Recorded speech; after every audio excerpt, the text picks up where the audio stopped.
young, beautiful voice in the background, and that's good. That makes us all feel young. I want to thank everybody for being here on the 200th day in office. This is 200 days already. Time flies. But we have a country that's the hottest country right now anywhere in the world. A year ago, it was in a lot of trouble. It's the hottest country. And a lot of the people in this room made it that way. Perhaps the most successful and consequential first 200 days, they say, of an administration in history. So let's hope they keep saying it. There they are right there. I hope they keep saying it.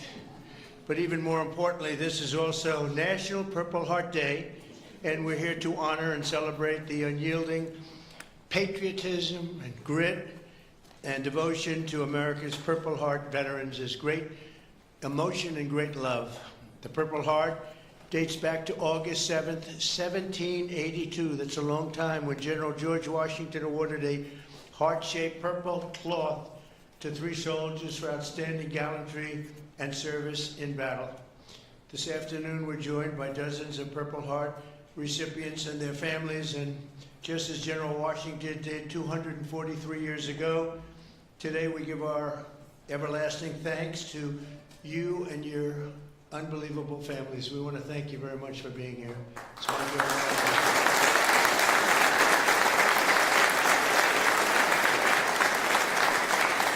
We're also joined by American patriots who love our military and our veterans, including Secretary of Defense Pete Hegseth. You're doing a great job, Pete. Thank you. We're working hard together. Secretary of Veterans Affairs with 92% approval rating, I hear. It's a record. Doug Collins. Thank you very much, Doug.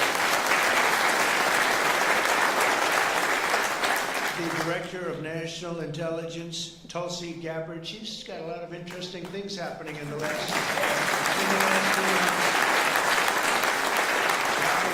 Keep it coming, Tulsi, keep it coming. Chairman of the Joint Chiefs of Staff, General Dan Kane, my friend. He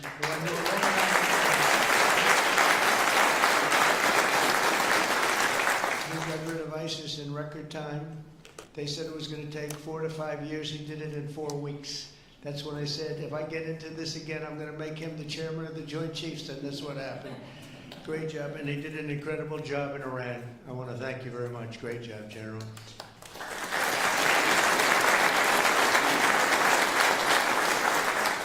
Deputy Secretary of Energy and Purple Heart recipient, James Danley. James, thank you very much, James. And Medal of Honor recipient, Captain Paris Davis. Thank you. Where are you? Where might he be? Oh, look at you. You're better looking than I am, I'll tell you that. Thank you very much. We're also joined by the Marine Corps veteran who co-managed my 2024 campaign, a fantastic talent in many ways after he was wounded in battle for our country in Operation Desert Storm, Chris LaCivetta. So where's Chris?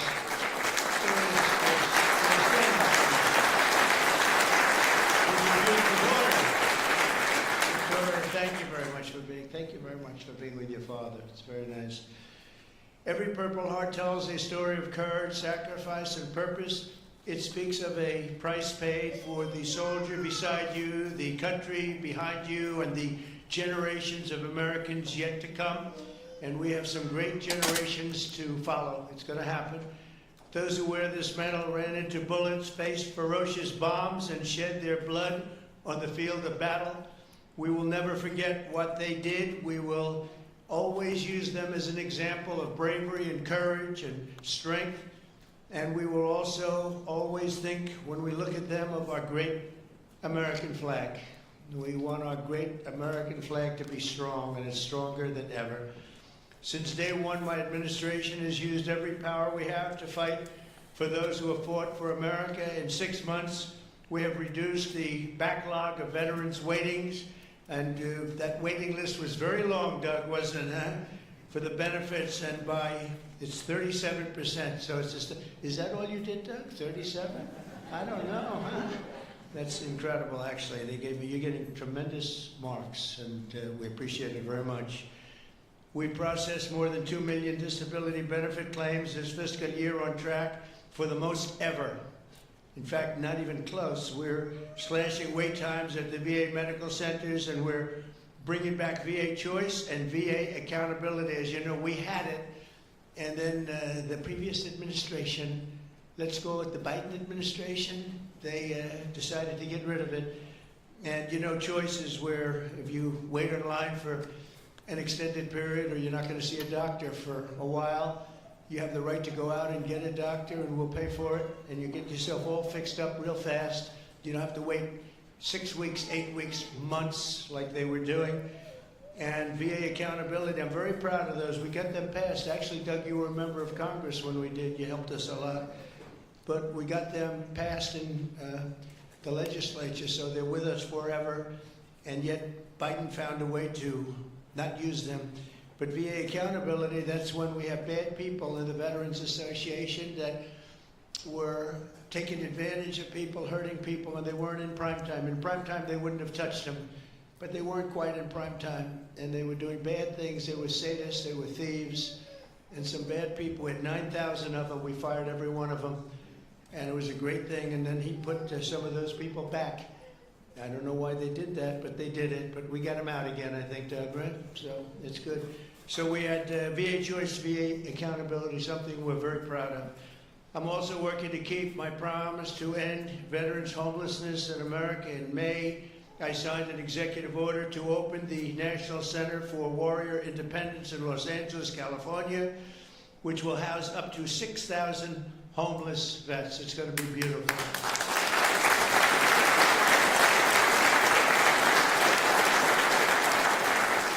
Last week I signed the VA Home Loan Program Reform Act, a big deal, to help ensure no veteran is kicked out of their home for a late payment. If you're a little bit late, don't worry about it. And frankly, if you're a lot late, you don't have to worry about it either. You just get it in when you can.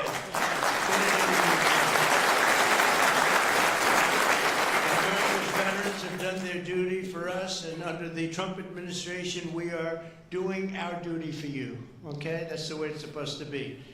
One of our brave soldiers with us today is Army Veteran Specialist Kevin Jensen. In 2008, Specialist Jensen was a gunner in a Humvee racing to support a platoon ambushed by the Taliban in Afghanistan. His vehicle was hit by a roadside bomb, flew 10 feet. He flew 10 feet up into the air and exploded in flames. The whole place was in flames, including, unfortunately, Kevin. But he suffered deep third-degree burns, and all over his body he was in trouble, big trouble. Despite the agony, he selflessly ran to the aid of his platoon leader, who was engulfed, or just absolutely, everyone thought he was gone. He was engulfed in fire. "Sir, I've got you. I've got you, sir," Kevin shouted and pulled his friend to safety. Specialist Jensen earned the Purple Heart, and he's here today with the platoon leader whose life he saved, and our newly sworn-in VA Undersecretary for Medical Affairs, Captain Sam Brown. Kevin and Sam, please stand, and I know Sam very well. Sam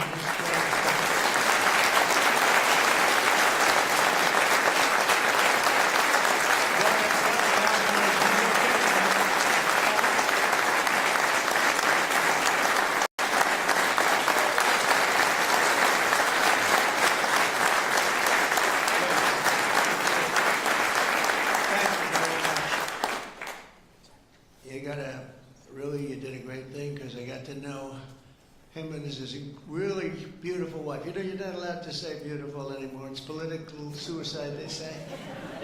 But I'll say it anyway. And the most beautiful family you've ever seen. And I just want to thank you for having done, and you for your great bravery. It's really great. Thank you both for being here. Appreciate it. Thank you. Also with us is 24-year Army veteran Brian Willett. In 2010, Staff Sergeant Willett was conducting a resupply mission in Afghanistan when his vehicle was struck by a roadside bomb. You know who did the roadside bomb, right? Soleimani. Where is he? Where is he? Where's Salamene? He was the father of the roadside bomb. They say 92% of the people who got either killed or badly hurt, it was Salamene. He was the one that did it more than anybody else by far. Leaving this person very seriously injured. 7 months later, Brian's teenage son, Private Kevin Willett, who was also deployed to Afghanistan, was standing guard when insurgent forces attacked with heavy fire. The grenade knocked him out and knocked him right to the ground. He was in big trouble, but Kevin rose to his feet and successfully repulsed the attack on his camp, earning both the Purple Heart and Bronze Star for valor. And I'd like to ask Brian and Kevin to please stand wherever you may be. Hi.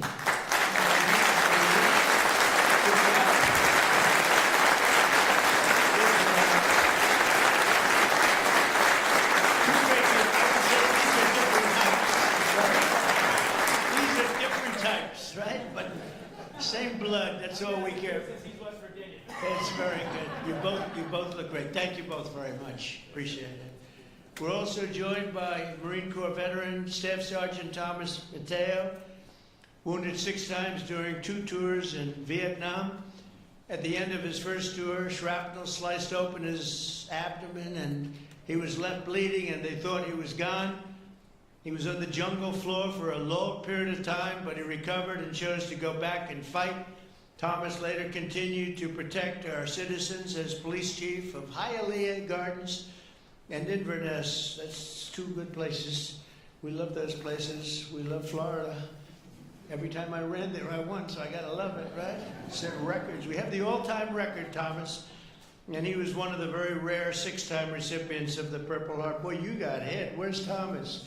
6 times, you gotta be kidding. That's pretty tough stuff. And look at you, you look fantastic. So did it have any negative impact on you, would you say, now that you're recovered, fully recovered, would you say? Do you get any extra aches and pains or anything? 2 prosthetic knees, sir. That's it, that's called an ache and a pain. That's right. I know, I have the whole list. It's amazing, and you look great. Thank you very much.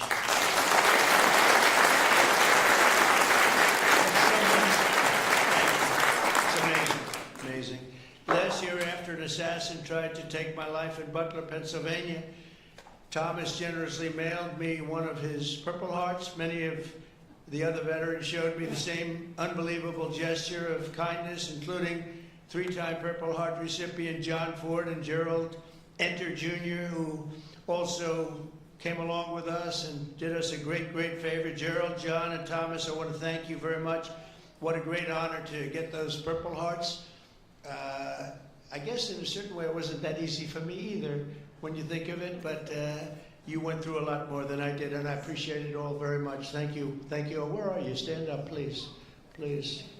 Thank you very much. Thank you very much.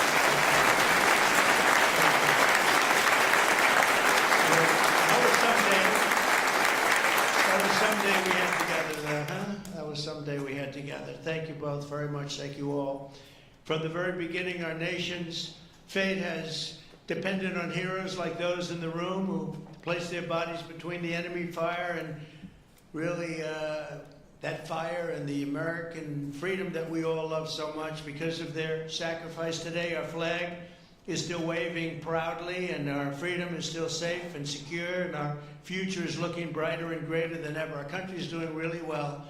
We're very proud of our country. We had that mission. I watched those B-2 bombers with those pilots. We had them in the Oval Office celebrating their incredible bravery and talent, pure talent. Every single bomb hit its mark perfectly. And then we had Tomahawks coming in, 30 of them coming in from submarines that were 300 miles away. They all hit their mark too. Look at this smile on you. You think that's your boy. Look at his smile. But pretty good, right? Pretty good. We had them and we celebrated all together. We actually had 52 tankers. Can you imagine? We had a lot of the people over to the White House, to the gardens, and it was an incredible day. It was a day of celebration. They've been looking to do that for 22 years. One of the pilots came up and said to me, you know, we've been waiting for 22 years. My predecessors because he was a young guy, but he said, we've been practicing this 3 times a year for 22 years. Who knew that, Pete? And I said, you mean you knew exactly what to do? He said, every single year, 3 times a year, we'd practice for that specific event. And you were the one that had the guts to do it, send us on our way. And I said, were you happy or unhappy about the fact that I said, he said, we couldn't get into the planes fast enough, right? I said, well, you guys are different, but they're really talented people and special. We've had some incredible success. But I want to give a very special thanks to all of the Purple Heart recipients that are with us today, and all over the country and all over the world, frankly. And I'll now sign the proclamation officially declaring this as National Purple Heart Day. Very special day. Thank you very much, everybody. Thank you.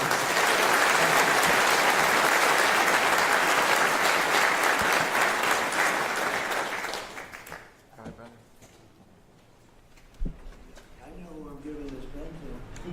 That guy right there. 6 times.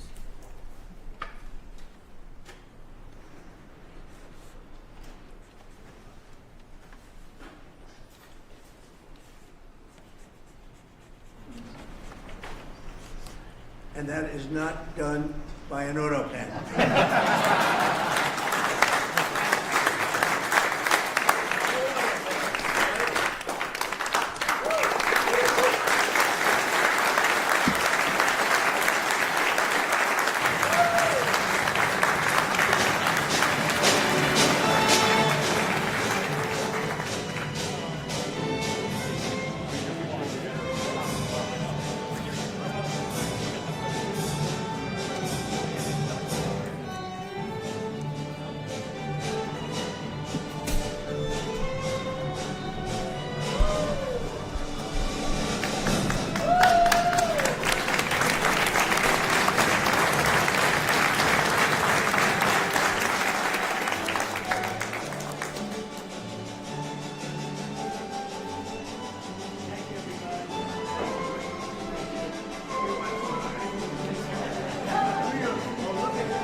Yeah. Gotcha.